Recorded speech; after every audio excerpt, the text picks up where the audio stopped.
जिसमें कि हम लोग चैप्टर 2 करेंगे क्लाइमेट चेंज, और ट्राई टू कवर करेंगे अगर हमारा चैप्टर 3 भी हो जाता है। ठीक है, तो क्लाइमेट चेंज में सबसे पहले हमारा है नेशनली डिटरमिन्ड कंट्रीब्यूशन है। चैप्टर शुरू करने से पहले अगर आपको ये लेक्चर अच्छा लग रहा है तो काइंडली लाइक करें, शेयर करें और सब्सक्राइब करें। ठीक है, इससे क्या होगा कि थोड़ा सा पढ़ाने में हमारा मन भी लगता है और थोड़ी सी मोटिवेशन भी मिलती है, और सब्सक्राइबर हो जाएंगे तो कुछ और भी अच्छा लगेगा हमें और तरीके से। चलिए शुरू करते हैं नेशनली डिटरमिन्ड कंट्रीब्यूशन के बारे में। ठीक है, इंडिया ने अपना नेशनली डिटरमिन्ड कंट्रीब्यूशन जो एनडीसीज है उसके बारे में एक तरीके से इंडिया का डेटा है। ठीक है, हर एक पार्टी टू पेरिस एग्रीमेंट ने जो भी पेरिस एग्रीमेंट की जो भी पार्टीज़ थी उन्होंने उन्होंने क्या किया था, इस्टेब्लिश किया था एनडीसी में, जिसको कि हर एक 5 साल के बाद इन्हें क्या करना है, इन्हें अपडेट करना है। इंडिया ने पहला अपना जो एनडीसी था सबमिट किया था 2015 में, और इसको 2022 में इन्होंने अपडेट किया था। तो क्या क्या था, कौन कौन से पैरामीटर थे देख लेते हैं। तो reduce the emission of intensity of GDP from 2005 level. पहले एनडीसी का कंट्रीब्यूशन, तो पहले जो हमारा टारगेट था वो था 33 to 35% तक एक तरीके से हम इमिशन को रिड्यूस करेंगे। अभी क्या करना है, हमें 45% तक एक तरीके से हमें रिड्यूस करना है। प्रोग्रेस ये है कि एक तरीके से 33% तक हमने क्या कर लिया है, अचीव कर लिया 2005 से 2019 तक। अगर एनर्जी पावर और install capacity of the non fossil fuel based energy के बारे में बात करते हैं, जो टारगेट पैरामीटर है, तो 40% था, अभी 50% कर दिया। कितना अचीव किया है अक्टूबर 2023 में, तो 43.81% किया है। अगर additional carbon create additional carbon sink through additional forest and tree cover के बारे में बात हो रही है, जिसमें क्या करना है, 2.5 to 3 trillion tonne of the CO2 को एक तरीके से यहाँ पे टारगेट था 2015 से ही हमारा एक तरीके से इसमें कोई भी चेंज हुआ नहीं है। अगर इंडिया ने क्या किया है, 2022 में एनडीसी को अपडेट किया था, इन्होंने क्या किया है कि इंक्लूड किया है एक कंपोनेंट ऑफ मास मूवमेंट, जिसमें कि लाइफ स्टाइल फॉर इन्वायरमेंट, ठीक है, as a key to achieving one of the its qualitative target. ठीक है, तो लाइफ किससे रिलेटेड है, एनडीसी से रिलेटेड है, कि ये लाइफ क्या है, लाइफ स्टाइल फॉर इन्वायरमेंट है। कुछ और रिलेटेड कंसेप्ट है, जैसे इंडियाज़ पंचामृत के बारे में बात की हुई है। ठीक है, COP26 जो ग्लासगो में हुई थी उससे रिलेटेड है। 5 कंपोनेंट इंडिया ने दिया हुआ था, जिसमें कि 500 gigawatt of non fossil fuel energy 2030 तक, 50% of energy requirement renewable energy से करेंगे 2030 तक, reduction of the total projected carbon emission 1 billion tonne 2030 तक, reduce carbon intensity of economy by 45% 2030 तक 2005 के लेवल के अकॉर्डिंग, और अचीव करेंगे the target of net zero 2070 तक। इंडिया का long term low carbon trade development strategy क्या है, इन्होंने UNFCCC को एक तरीके से सबमिट किया हुआ है।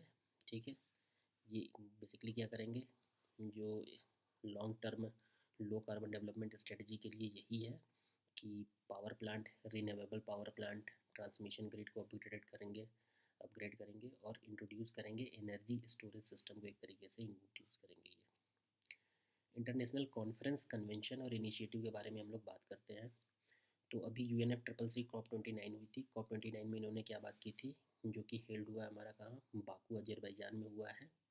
ठीक है, जिसमें कि बाकू क्लाइमेट यूनिटी पैक्ट एक तरीके से बना हुआ था। कॉन्फ्रेंस ऑफ पार्टी बेसिकली यही है कि ये क्या है, हाईएस्ट डिसीजन मेकिंग बॉडी है।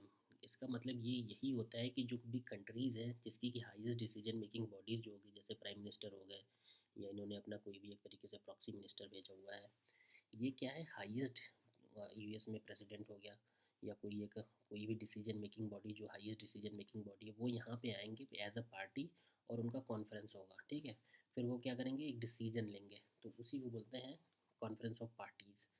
ठीक है, तो ये क्या करेंगे, जहाँ के UNFCCC के मेंबर एनुअली रिन्यू करेंगे क्लाइमेट प्रोग्रेस को और निगोशिएट करेंगे कमिटमेंट को। COP30 कहाँ पे होगा, तो बेलम ब्राज़ील में होगा नवंबर 2025 में। पहला COP मीटिंग कहाँ पे हुआ था हमारा, बर्लिन जर्मनी में हुआ था, 1995 में हुआ था। तो ये थोड़ा सा याद रखना है।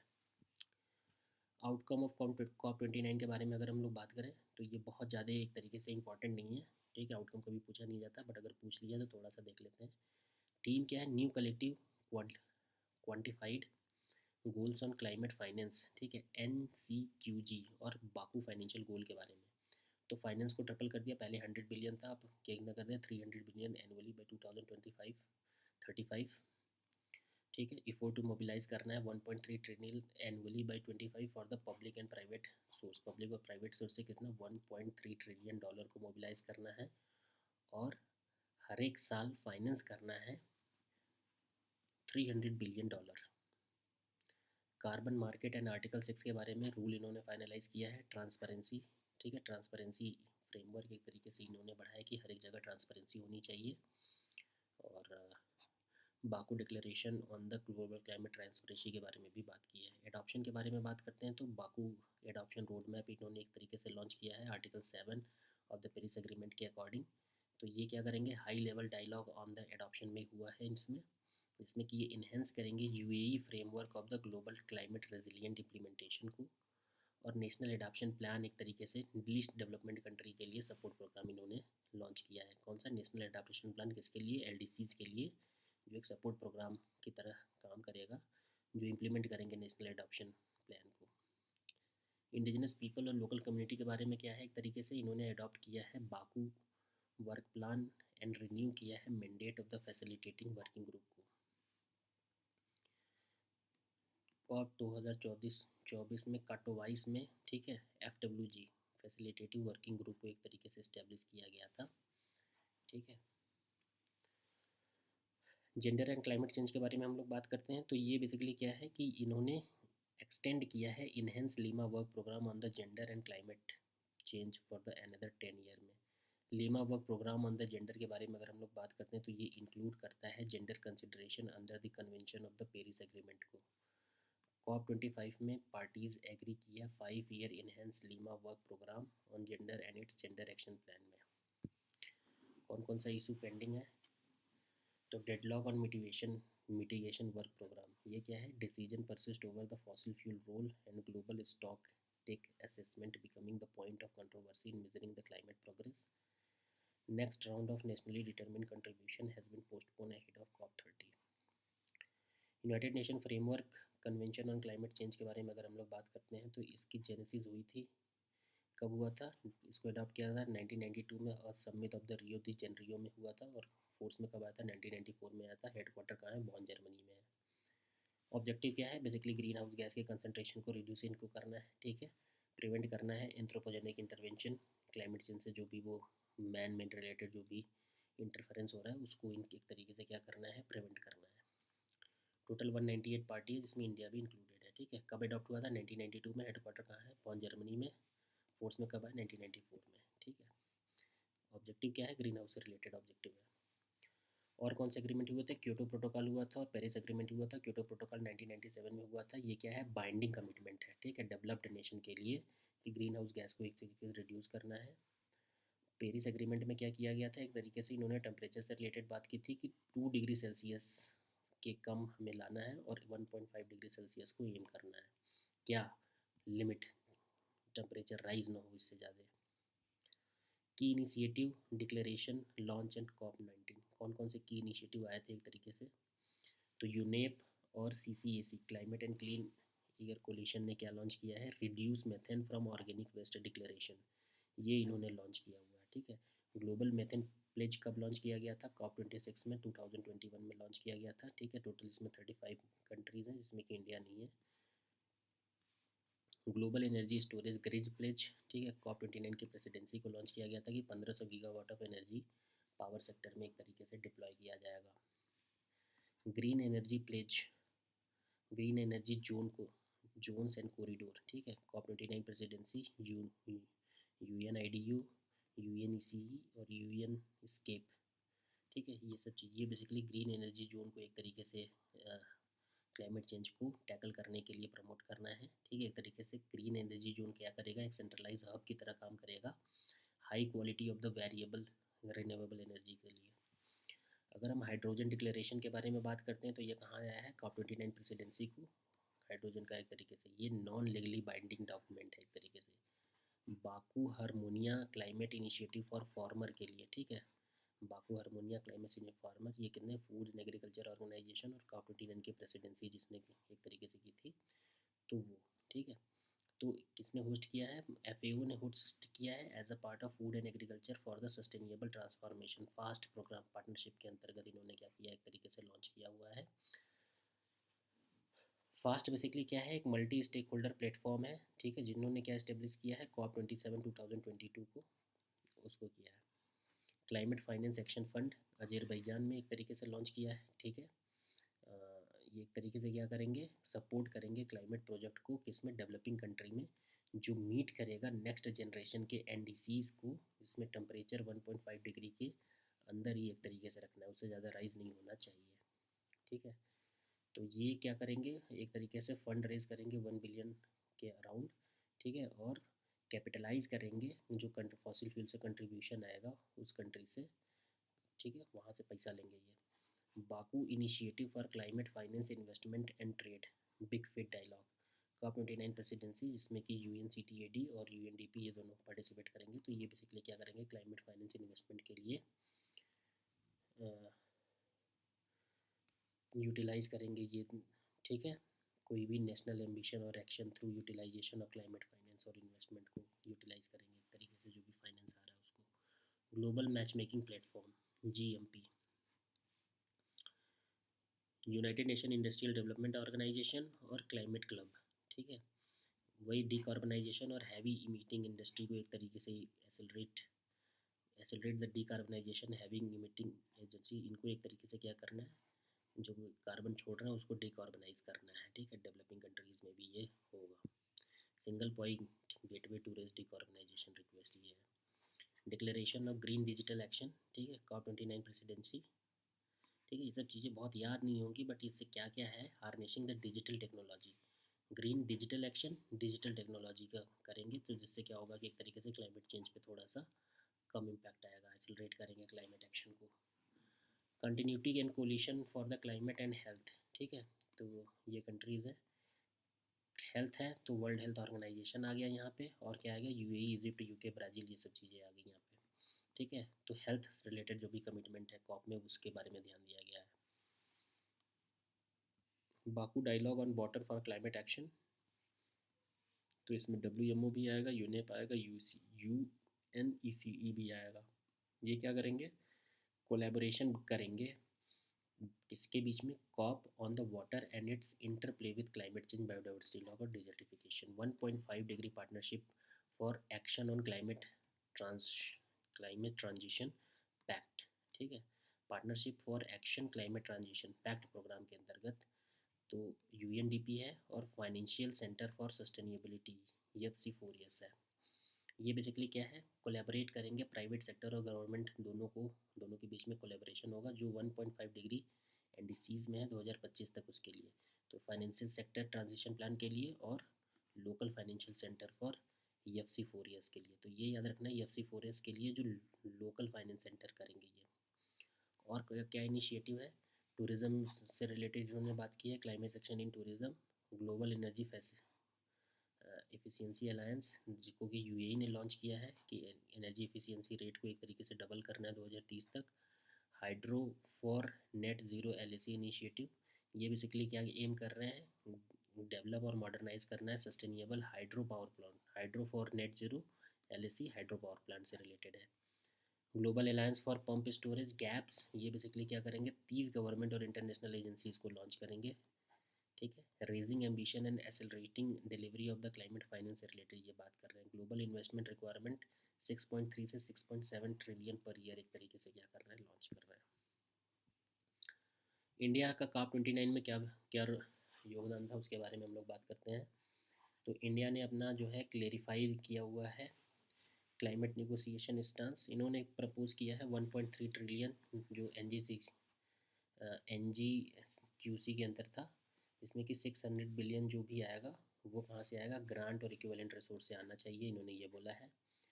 इन्होंने अपोज किया है किसको, मिटिगेशन वर्क प्रोग्राम को, ठीक है, to alter the temperature goal of the Paris agreement, उसको इन्होंने अपोज किया है।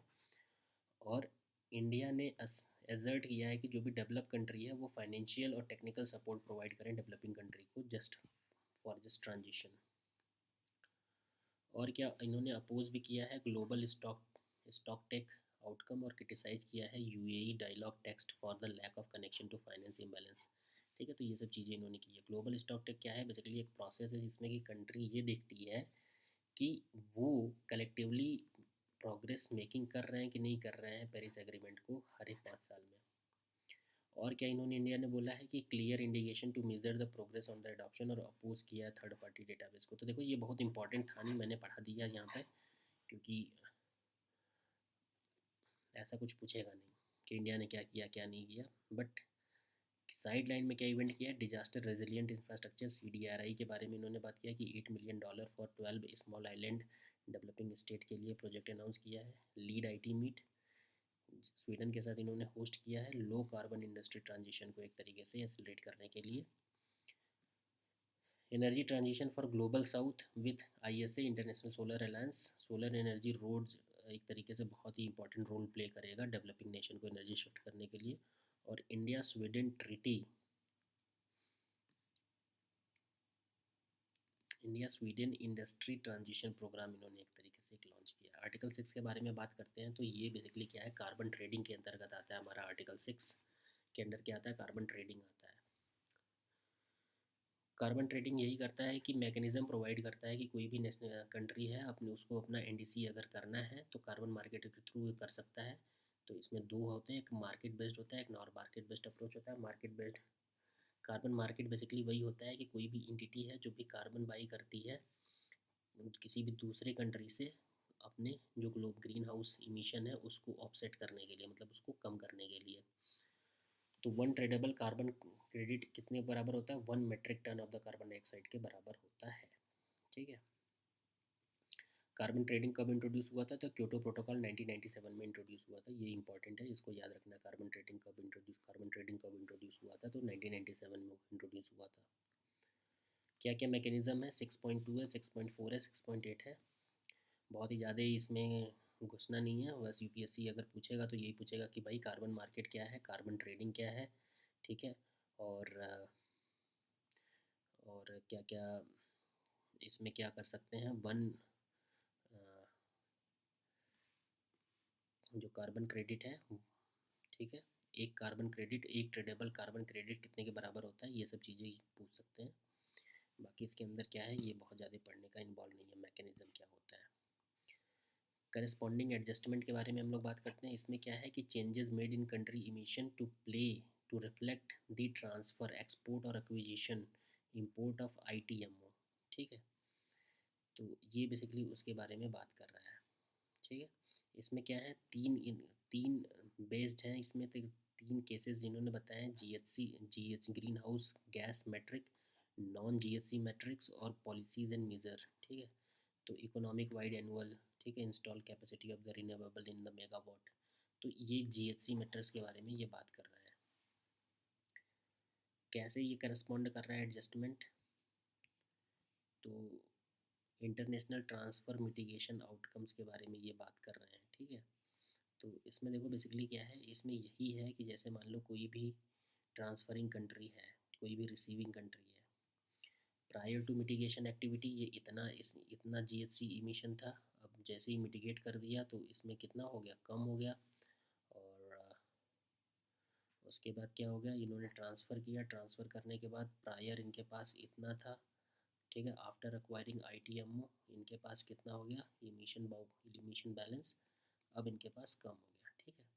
तो adjusted emission balance after acquiring ITMO, तो इमिशन बैलेंस इनके पास क्या हो गया, एक तरीके से कम हो गया कि ये इतना इमिट कर सकते थे, अब केवल इतना ही इमिट कर पाएंगे ये। ठीक है। देखो इसमें कुछ करना नहीं है, इसमें टेक्निकलिटी बहुत ज़्यादा नहीं है। इसमें बेसिकली यही है कि अगर जैसे कोई कंट्री है उसने क्या कर दिया कि कहीं से कार्बन क्रेडिट खरीदा, जब कार्बन क्रेडिट उन्होंने ख़रीदा तो ग्रीन हाउस गैस इमिशन जैसे क्या होता था कि जैसे मान लो वो 100 यूनिट अगर मान लो उन्होंने खर्च कर दिया है। ठीक है। अगर कहीं से वो खर्च करेंगे तो 100 यूनिट से अब उनको कितना हो गया कि 90 यूनिट ही उन्होंने खर्च किया हुआ है। तो कितना बैलेंस हुआ, तो उसमें से बैलेंस इन्होंने घटा दिया, तो ये कम हो गया और कुछ नहीं है। Difference between carbon trading of the Kyoto protocol and Paris agreement. तो क्या क्या डिफरेंस है? Scope of participation, Kyoto protocol में डेवलप्ड कंट्री, ठीक है, तक डेवलप था, पेरिस एग्रीमेंट में सभी कंट्री आ गई। एडॉप्शन फंडिंग ये क्या था कि share of proceed of the CDM project directed to adoption fund. इसमें 5% of the proceeds from article 6.4 transaction allocated to global adoption fund. ठीक है, केवल 5% था। मार्केट स्कोप के बारे में बात करते हैं तो ये क्या है? Focused on the project based mechanism like clean development mechanism और जॉइंट इम्प्लीमेंटेशन, इस पे ये फोकस करता है। ये क्या करता है? कंबाइन कर दिया इन्होंने मार्केट बेस्ड और नॉन मार्केट बेस्ड दोनों अप्रोच को इन्होंने क्या कर दिया? कंबाइन कर दिया। जबकि ये प्रोजेक्ट बेस्ड मैकेनिज्म पे काम करते थे, जिसमें कि आपको सीडीएम को ध्यान देना है, ठीक है, सीडीएम को ध्यान देना और जॉइंट इम्प्लीमेंटेशन दोनों को कंसिडर करना है। यहाँ पे के मार्केट नॉन मार्केट दोनों को कर दिया। Legacy credit allow user of older credit from the inactive project causing over supply, ठीक, ओवर सप्लाई ये कर देते थे। अब यहाँ क्या कर दिया कि legacy of the credit user को रेस्ट्रिक्ट कर दिया, ओनली पोस्ट 2013 क्रेडिट के बारे में केवल यहाँ पे इन्होंने अलाउ किया हुआ है। क्लाइमेट फाइनेंस के बारे में अगर हमने बारे में जानना है तो developing country are disappoint with the enhance new collective quantified goal. ठीक है, जो कहाँ पे आया था? हमारा COP29 में आया था, जिसमें इन्होंने क्या बोला था कि $300 बिलियन देना है किसको? Developing country. Propose COP21 setting a new climate finance goal post 25 for unmet 100 billion target, जो कि 2009 में था। तो उस समय क्या था? एक तरीके से $100 बिलियन को इन्होंने बोला था, लेकिन उनको मिला नहीं। ठीक है, तो आर्टिकल 9 पेरिस एग्रीमेंट ने बेसिकली क्या बोला था कि जो डेवलप्ड कंट्री हैं वो फाइनेंशियल सपोर्ट करेंगी डेवलपिंग नेशन को। ठीक है, तो अभी डेवलप जो ये डेवलपिंग कंट्रीज डिसअपॉइंट है, क्यों? क्योंकि ये सब चीज़ें हो थोड़ी ना रही हैं। ठीक है, तो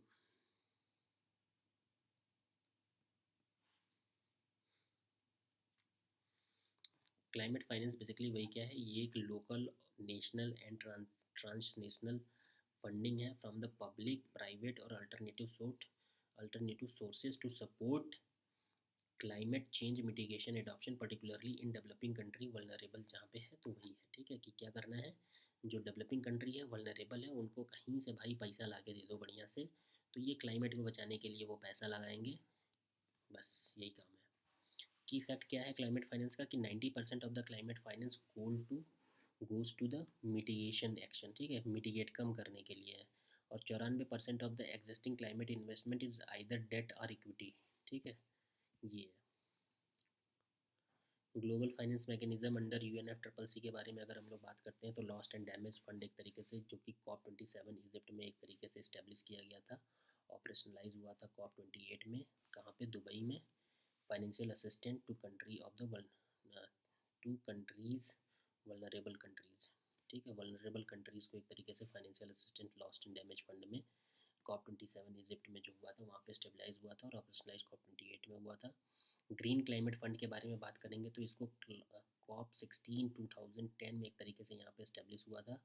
किसके लिए? डेवलप्ड कंट्री मोबिलाइज करेंगी 100 billion per year by 2020 to support the developing country अपने एनडीसी को करने के लिए। एडॉप्शन फंड के बारे में बात करें तो इसको 2001 में इस्टेब्लिश किया गया था to finance the concrete adoption project. ठीक है, एडॉप्शन प्रोजेक्ट को एक तरीके से फाइनेंस करना था in the developing country parties to the Kyoto protocol. Kyoto protocol कब आया था? 1997 में आया था। Receive 5% of the share of the proceed from the new market based UNF triple C mechanism establish article 6.4 of the Paris agreement. ठीक है, तो ये दोनों चीज़ें एडॉप्शन फंड में हुई थी। स्पेशल क्लाइमेट चेंज फंड ये कब आया था? COP7 में एक तरीके से आया था 2001 में।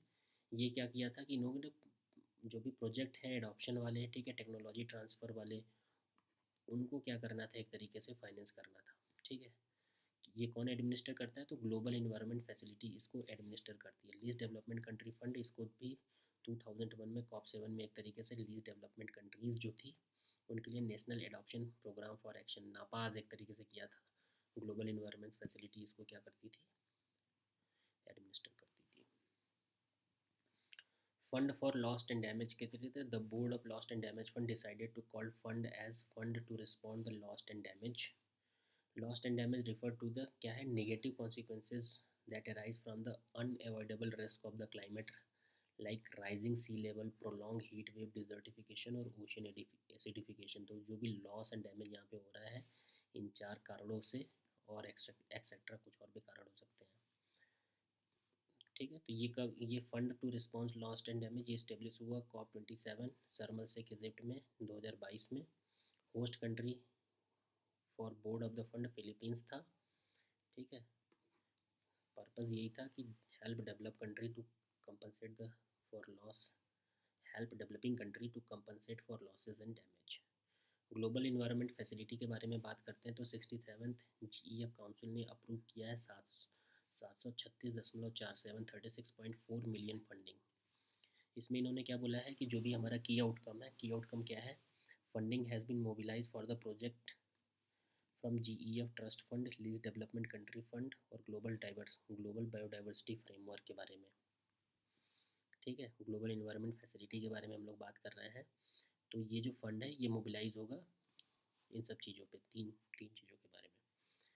ठीक है, ये प्रोजेक्ट कौन सा होगा? Great green wall sustainable city integrated program. ठीक है, ग्रेट ग्रीन वॉल क्या फोकस करता है? रिस्टोर करने के लिए लैंडस्केप और ecosystem across the Sahel region of the Africa. ठीक है, तो साहिल क्या है? ठीक है, UPSC पूछ चुका है। अफ्रीका में जो रीजन है, ठीक है, ऊपर वाला जो रीजन है साहिल रीजन बनाता है। ये CIP क्या है? Sustainable city integrated program 20 country program है जो एम करता है अर्बन सिस्टम ऑफ ट्रांसफॉर्मेशन को। ऑल्सो इंक्लूड इंडिया के 2 प्रोजेक्ट में भी इसमें, एक कोहैबिटेट है और एक है enhance the conservation of sustainable use of biodiversity. ठीक है, जो कि किसके लिए है? कुनमिंग मॉन्ट्रियल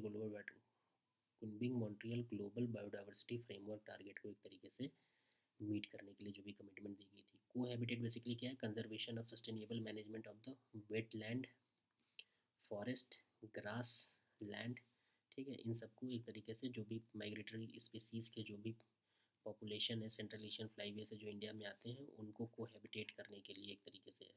तो इंडिया भी इसमें ग्लोबल इन्वायरमेंट फैसिलिटी में 2 चीज़ों में है। प्रोजेक्ट कौन इम्प्लीमेंट कर रहा है? UNDP कर रहा है along with ministry of environment forest climate change कर रहा है। ग्लोबल इन्वायरमेंट फैसिलिटीज़ है क्या? Basically partnership of the 18 agency to address the world most challenging environment issue. इसको 1992 में इस्टेब्लिश किया गया था। अर्थ जो रियो अर्थ समिट हुआ था उसके अंतर्गत। GEF काउंसिल बेसिकली क्या है? एक गवर्निंग काउंसिल है। फंक्शन ये फाइनेंशियल मैकेनिज्म 5 कन्वेंशन किसके लिए? UNFCCC, CBD, UNCCD, Stockholm convention on persistent organic pollutant और Minamata convention on the mercury. Trustee कौन है? वर्ल्ड बैंक है। कितने मेंबर कंट्री? 186 है। सेक्रेटेरिएट कहाँ है? वाशिंगटन DC USA में है। और की इनिशिएटिव इनका यही है, स्मॉल ग्रांट प्रोग्राम है, लीस्ट डेवलपमेंट कंट्री फंड है, स्पेशल क्लाइमेट चेंज फंड है, प्लैनेट गोल्ड है और ब्लू नेचर अलायंस है। ठीक है, तो ये सारी चीज़ें यहाँ पे इन्होंने दी हुई हैं। स्मॉल ग्रांट प्रोग्राम बेसिकली क्या करता है? कम्युनिटी लेड इनिशिएटिव करता है। Least development country basically vulnerable nation जो है उनसे। Special climate change fund climate vulnerability के बारे में। प्लैनेट गोल्ड ये बेसिकली क्या करता है? रिड्यूस करता है mercury use in the artisanal and small scale of the gold mining. ठीक है, मरकरी और gold, planet gold. Blue nature alliance basically ocean और मरीन बायोडाइवर्सिटी के कंजर्व करने के लिए जो भी ब्लू नेचर अलायंस बना हुआ है। अंटार्कटिक ट्रीटी के बारे में बात करते हैं कि न्यूज़ में क्यों है। अंटार्कटिक ट्रीटी कंसल्टेटिव मीटिंग हुई थी। ठीक है, जिसमें कि 26 committee on the environmental protection कहाँ पे कंक्लूड हुआ? इंडिया में कंक्लूड हुआ। इसमें यही है कि किसने होस्ट किया है? तो NCPOR, ministry of earth science, government of India, national centre for pole and ocean research establish किया गया था 1998 में इसको। ठीक है, ये बेसिकली क्या करते हैं, क्या करेगा ये? Major decision resolution. ठीक है, principle of the Antarctic treaty. Antarctic treaty का कब एक तरीके से जेनेसिस हुआ था? तो 1959 में 12 कंट्री, ठीक है, जिसको कि 1961 में एक तरीके से फोर्स में लाया गया था। 57 out of which 29 are consultative parties जो कि डिसीजन मेकिंग में पार्टिसिपेट करते हैं। India has been consultative party since 1983 से इंडिया भी कंसल्टेटिव पार्टी है। वाशिंगटन ट्रीटी के बारे में बात कर रहा है। ठीक है, the area south of 60 degree south latitude वहीं पे एक तरीके से ये अप्लीकेबल होते हैं। क्या की प्रोविज़न है कि Antarctica shall be used for peaceful purpose only, facilitate international scientific cooperation in Antarctica, prohibit nuclear explosion, radioactive waste disposal और military deployment in Antarctica. Other effort to safeguard Antarctica क्या क्या है? Conservation, convention on conservation of Antarctic seal 1972, convention on conservation of Antarctic marine living resource 1982, और क्या है? Protocol for the environment protection to Antarctic treaty. ठीक है, जिसको कि इंडिया ने साइन अभी तक किया, रेटिफाइड नहीं किया, इसको इंडिया ने रेटिफाइड कर दिया है। इंडिया इन्वायरमेंट इनिशिएटिव के बारे में बात करते हैं तो रिसर्च स्टेशन है। ठीक है, दक्षिण गंगोत्री फर्स्ट रिसर्च स्टेशन बना था। करेंटली ऑपरेशनल कौन कौन सा है? मैत्री है 1989 में बना था, और भारती है 2012 में। मैत्री 2 अनाउंस हुआ है कहाँ पे? ATCM 46 में। अंटार्कटिक एक्ट के बारे में बात करते हैं तो ये इनेक्टेड 2022 में हुआ था। तो एक तरीके से पहला रिसर्च स्टेशन गंगोत्री है, अभी ऑपरेशनल कौन कौन सा है? मैत्री और भारती है। ठीक है, तो गंगोत्री, मैत्री और भारती पहला था, अभी दो ऑपरेशनल है। ठीक है, other initiative in the news क्या है, इसको जल्दी जल्दी भगाते हैं। Climate technology centre and network. ठीक है, ये क्या है? 10वीं यूनिवर्सिटी। हेडक्वार्टर कहाँ है? ये बेसिकली है क्या? 2014 में स्टेबलाइज किया गया था। It is the implementation of arm of technology mechanism under united nation convention on the climate change. ठीक है, तो टेक्नोलॉजी मैकेनिज्म से रिलेटेड है, टेक्नोलॉजी सेंटर है। कहाँ पे? यूनाइटेड नेशन ने किया था, hosted by united nation environment program. ये बेसिकली क्या करते हैं? एसिलरेट करते हैं transfer of environmental sound technology को ट्रांसफ़र करना है, जिससे कि लो कार्बन एक तरीके से, और बाकी इन्वायरमेंट से रिलेटेड जो भी डेवलपमेंट है उसमें हो। Carbon promise initiative, UN development program ने अनवेल किया है कार्बन प्रोमाइज इनिशिएटिव 2025। ठीक है, क्लाइमेट, ये बेसिकली क्या है? ये है सपोर्ट कर रहा है डेवलपिंग कंट्री को ऑन देयर क्लाइमेट एक्शन को। World largest offer to support the developing country on NDCs. ठीक है, each party to Paris climate, वो इसमें पार्टिसिपेट करेंगे।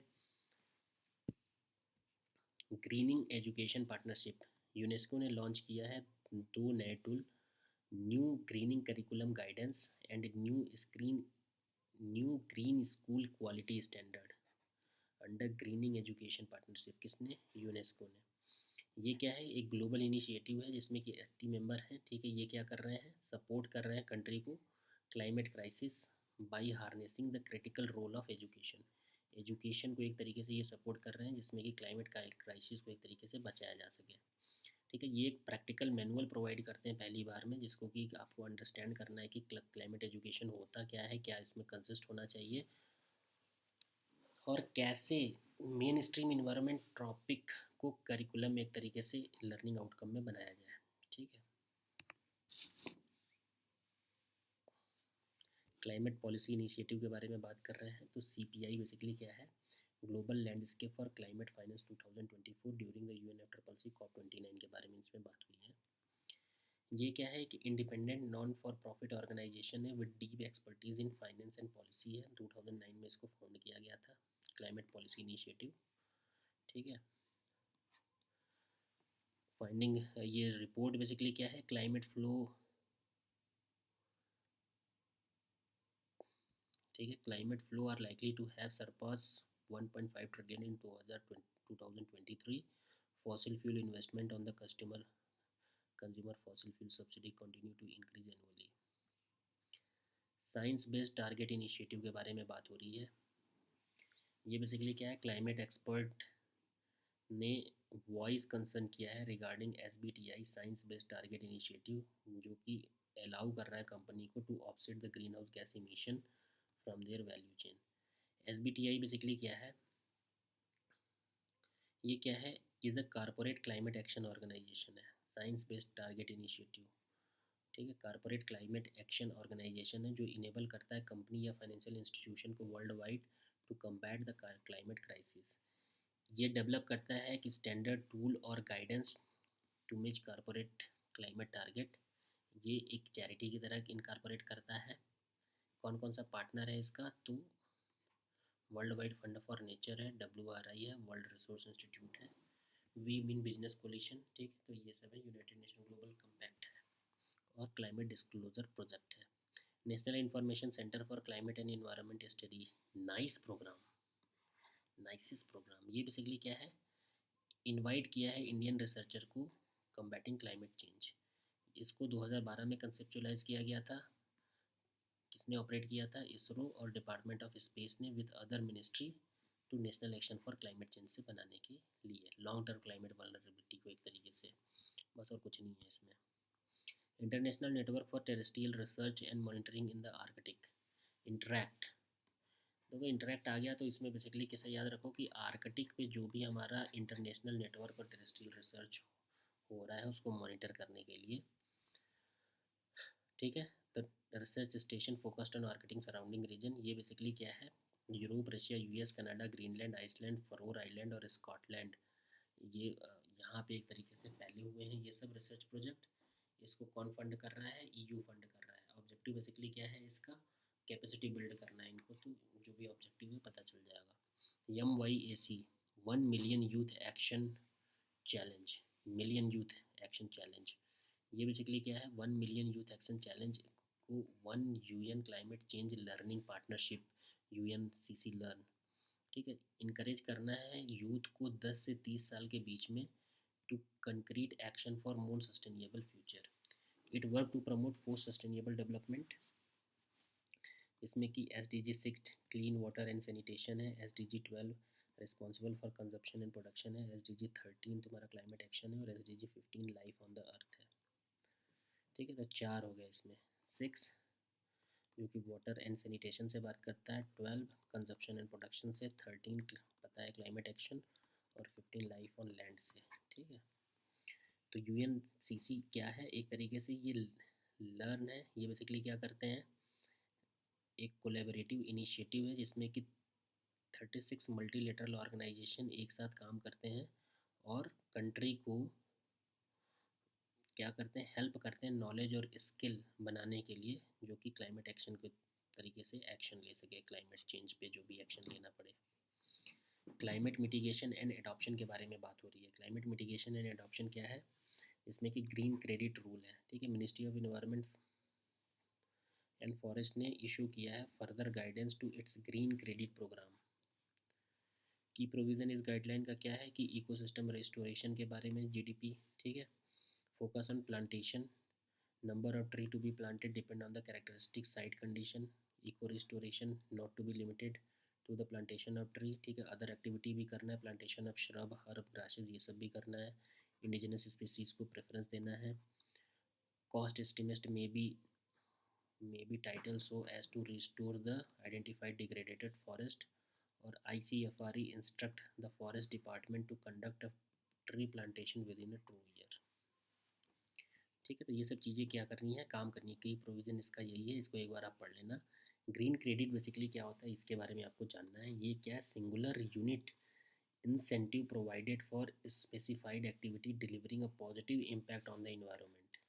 दे can be traded on dedicated exchange similar to the carbon credit. Green credit carbon credit में क्या difference है, green credit program के अंतर्गत इन्वायरमेंट प्रोटेक्शन एक्ट के अंतर्गत आता है, ये एनर्जी कंजर्वेशन एक्ट के अंतर्गत आता है कार्बन ट्रेडिंग। इंडिविजुअल और कम्युनिटी दोनों इसमें बेनिफिट होते हैं। इसमें बेनिफिट कौन होता है, इंडस्ट्री और कॉर्पोरेशन बेनिफिट होते हैं। ग्रीन क्रेडिट एक्टिविटी में भी qualified for carbon credit leading to co benefit of the carbon emission, लेकिन वाइस वर्सा नहीं होता इसमें। ग्रीन क्रेडिट प्रोग्राम के बारे में बात करते हैं तो ये market based mechanism for voluntary participation है, ठीक है। डिफरेंट स्टेक होल्डर्स उसमें क्या करते हैं, एक तरीके से पार्ट कर सकते हैं। एम इसका बेसिकली क्या है, life style for environment initiative एक तरीके से है, जो कंपनीज हो गई, इंडस्ट्री हो गई और अदर एंटिटीज़ हो गई, उनको ऑब्लिगेशन मेट करना है अपना। एलिजिबल एक्टिविटी बेसिकली क्या है, tree plantation, sustainable agriculture practice, ये सब भी एक तरीके से एलिजिबल करना है। Stabilized under the environmental protection act, MOEF इसका क्या है, MOEF-CC एक क्या है, नोडल एजेंसी है। Government structure inter ministry steering committees में आता है एक। The international council of forestry and education, ICFRE serve as the green credit program के एडमिनिस्ट्रेटर हैं, ठीक है। और रजिस्टर करना है, वेरीफाई करना है और कार्बन क्रेडिट को इशू करना है। Other carbon market and carbon trading mechanism in India, carbon trading scheme 2023 ने इंट्रोड्यूस किया था amendment in the energy conservation amendment act 2022. It established Indian carbon market under two mechanisms: compliance mechanism, mandatory program for the energy initiative industry where the government will set GSC emission with intensity target. Initially include nine sector like fertilizer, iron and steel, pulp and paper, petrochemicals or petroleum refinery. Offset mechanism basically क्या है? A voluntary project based mechanism है for entity not covered under the compliance mechanism.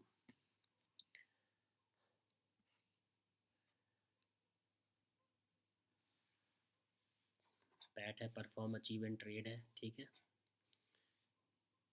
Energy saving certificate basically इनको लगाना होता है, who fall short. It will be the transitioned globally and compliance under the CCTS renewable energy certificate REC scheme basically क्या है? ये एक market based instrument है जो प्रमोट करता है रिन्यूएबल एनर्जी एंड फैसिलिटेट करता है compliance of renewable purchase obligation RPO. Value of REC is equivalent to 1 megawatt hour of electricity, ठीक है।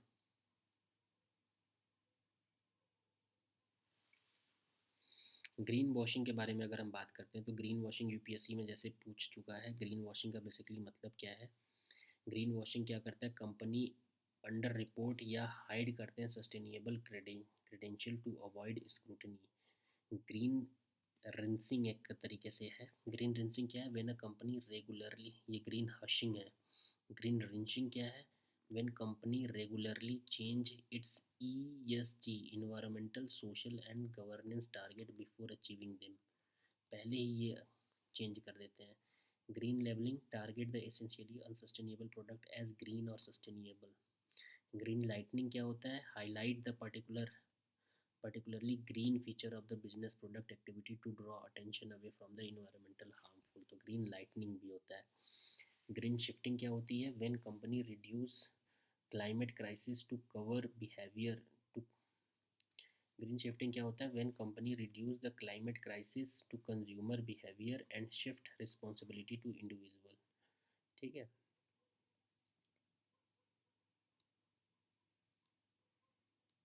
किसी भी इंडिविजुअल की रिस्पॉन्सिबिलिटी की तरफ कंपनी जब शिफ्ट कर देती है एक तरीके से, जो भी क्लाइमेट क्राइसिस हो रही है। ग्रीन क्राउडिंग क्या होता है? When a company hide within a group and is slow to adopt the sustainability policy. 20 largest single use plastic waste producer are member of the alliance to end plastic waste global alliance. Guideline define it as any deceptive or misleading practice which include concealing, omitting and hiding relevant information by exaggerating,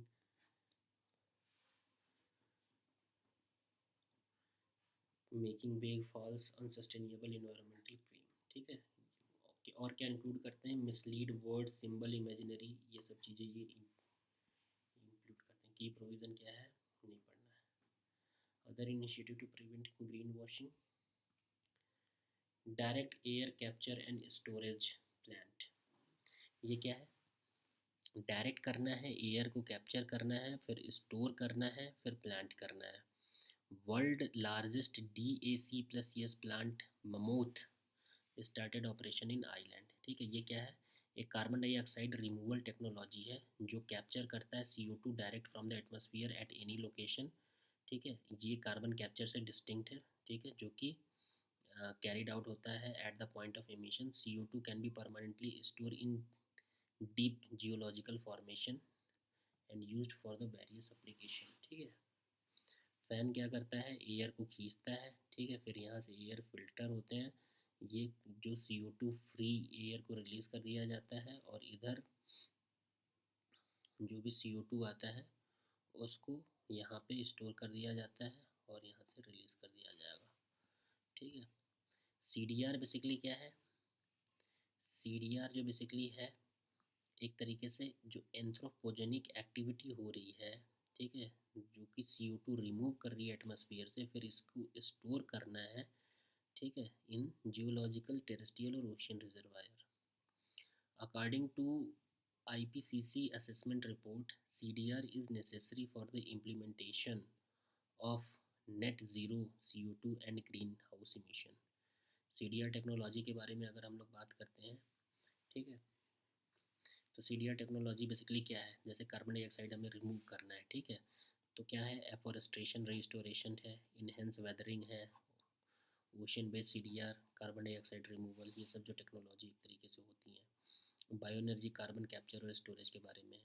CO2 to methanol conversion next हमारा topic है। India का पहला CO2 to methanol pilot plant कहाँ पे, पुणे और महाराष्ट्र में propose किया गया है, ठीक है। तो CO2 को मेथनॉल बना देंगे, फिर उसका,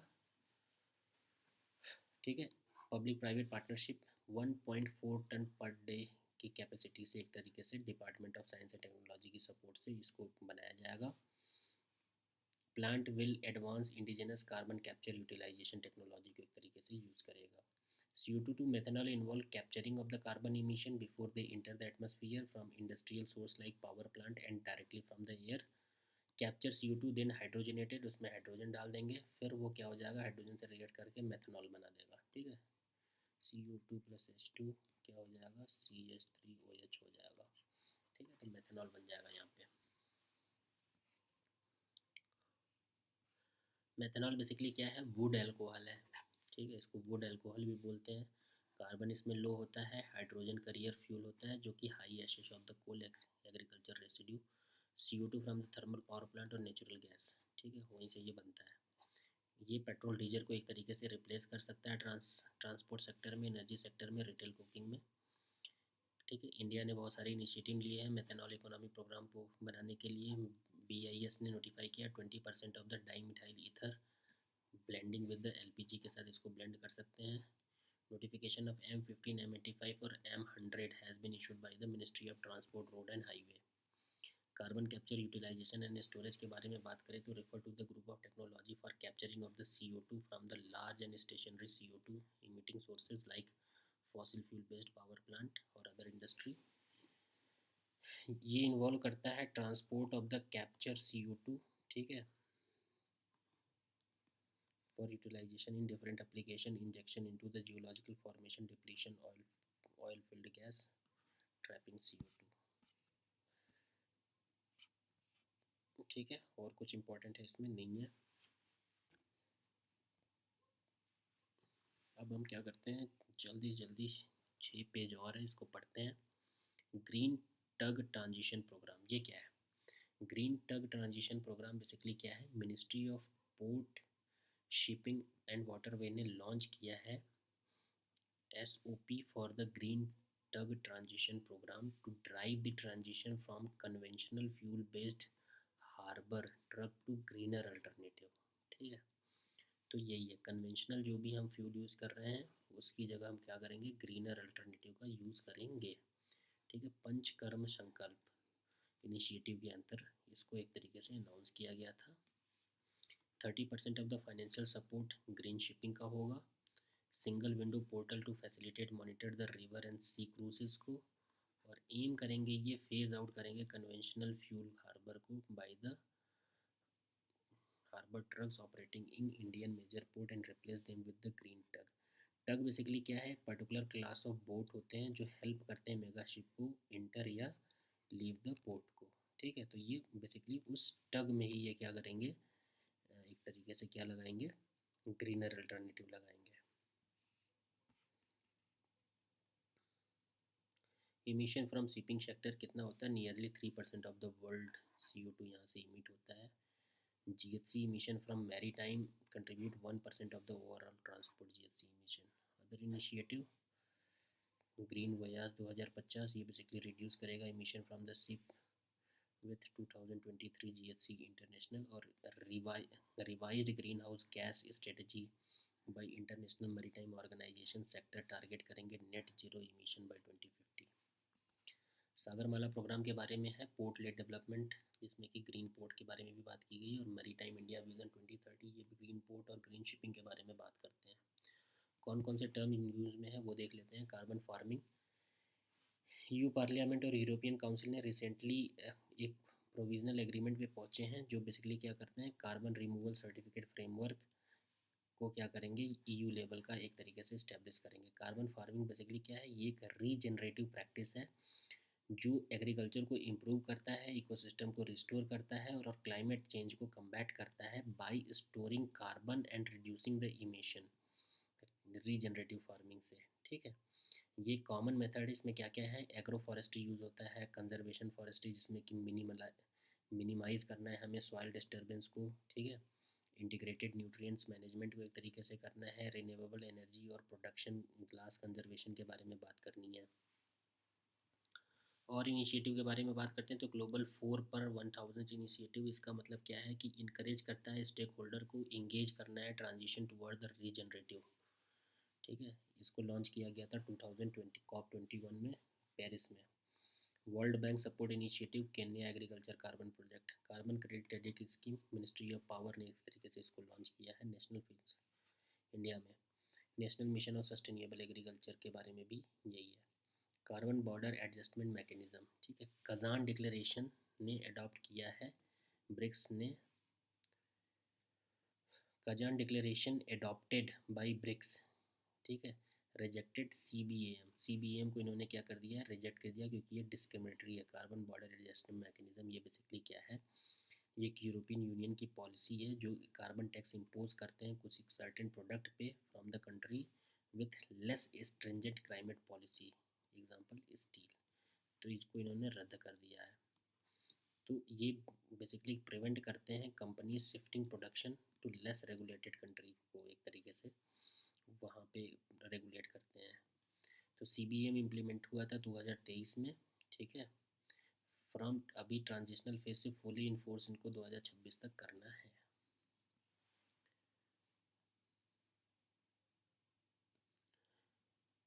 यूरोपियन पार्लियामेंट ने प्रपोज किया है एक net zero industry act that set the target of EU to 40% is annualised need in the net zero technology. Global climate change alliance के बारे में बात किया है। ठीक है, और बाकी चीज़ों के बारे में भी बात किया है। कीलिंग कर्व के बारे में बात करते हैं तो ये बेसिकली क्या है, कीलिंग कर्व रिकॉर्ड करता है एटमॉस्फेरिक CO2, कहाँ से, माउना लोआ ऑब्जर्वेटरी में 1958 से। ठीक है, तो ये अभी तक क्या किया गया है, एक तरीके से लार्जेस्ट CO2 का स्पाइक देखा गया है। तो माउना लोआ ऑब्जर्वेटरी जो है ये मेज़र करता है element of atmosphere that contribute to climate change, Hawaii में लोकेटेड है। ये क्या है, लार्जेस्ट एक्टिव वॉल्केनो है। Greenium, green premium, Indian sovereign green bond hardly receive any greenium from private investor according to the economic survey 2023-24। Green bond basically क्या होते हैं, debt instrument होते हैं that fund specific project and activity categorized as green under the national and international green taxonomies। अगर हम ग्रीनियन के बारे में बात करते हैं तो ये रिफ़र करता है pricing benefit based on the logic that investor are willing to pay extra and accept a lower yield in exchange for sustainable impact। ठीक है, तो यही है, ये क्या करता है, प्राइस बेनिफिट करता है। जैसे मान लो कि कोई भी इन्वेस्टर क्या करेगा कि इस बॉन्ड के लिए कुछ एक्स्ट्रा पे करेगा, या तो उसको यील्ड कम चाहिए। ठीक है, क्यों, क्योंकि ये जो बॉन्ड है एक तरीके से ये इन्वायरमेंट को हेल्प कर रहे हैं, उस वजह से थोड़ा सा इसमें ज़्यादा वो पैसा देना प्रेफर करते हैं। बट प्राइवेट इन्वेस्टर ऐसा बहुत ही कम इंडिया में किए हुए हैं। It is additional cost of choosing a clean technology over one that emit more green house gas. Teal carbon के बारे में है। टील कार्बन बेसिकली क्या है, इंडिया का पहला टील कार्बन स्टडी लिया गया है केवलादियो नेशनल पार्क में। टील कार्बन बेसिकली क्या है, carbon stored in non tidal fresh water wetland encompassing carbon sequestered in vegetation microbial biomass और dissolve a particulate organic matter. ठीक है, तो ये बेसिकली वही है, non tidal fresh water wetland है। तो टील कार्बन के बारे में बात हो रही है।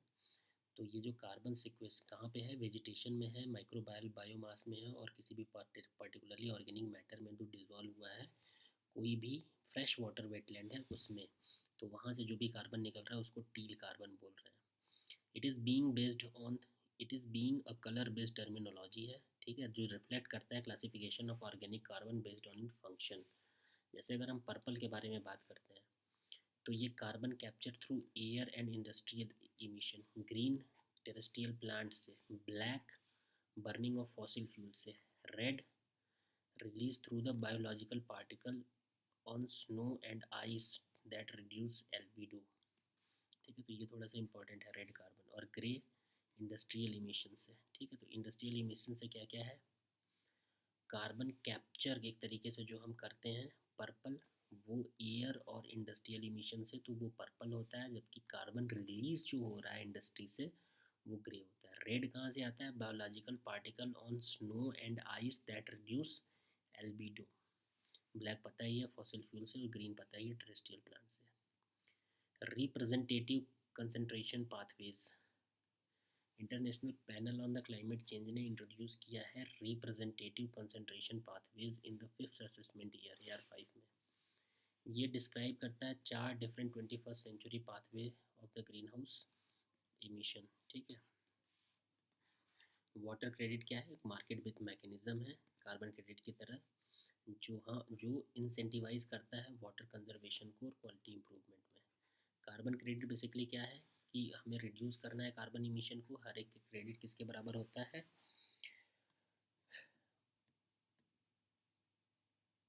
1 metric ton of the carbon, 1 metric ton of the carbon dioxide को। ठीक है, individual of the entity can be tradable credit adopting water saving measure.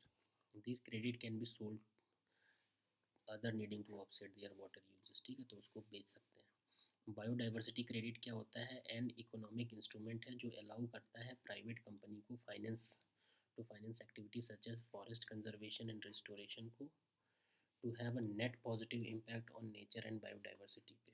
Unlike biodiversity offset, biodiversity credit are not limited. Glacial Jio engineering,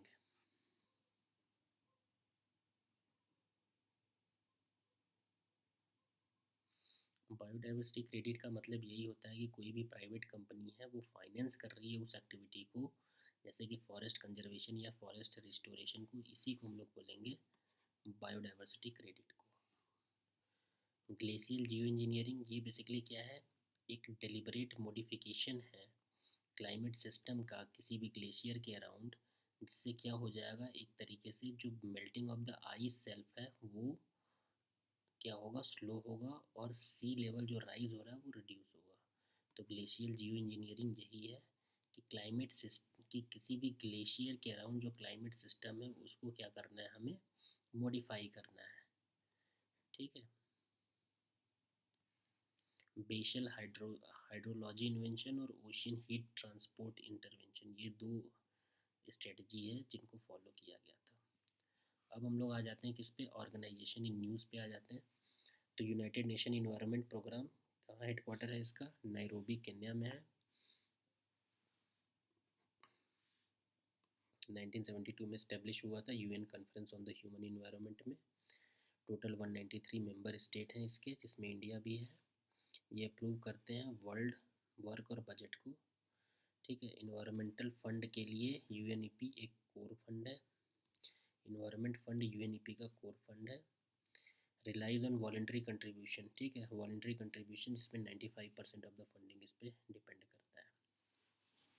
अगर हम लोग बात करते हैं host, दस क्या सेक्रेटरी ये होस्ट करता है, secretariat of various convention and entity, जैसे कि inter governmental society, inter governmental science policy platform on biodiversity and ecosystem services, and inter governmental panel on climate change hosted by the UNEP and WMO.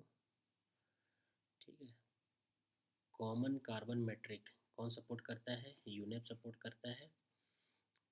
Develop, जिसको कि develop किया गया है carbon footprint of building operative around the world, उनके carbon footprint को assess करने के लिए।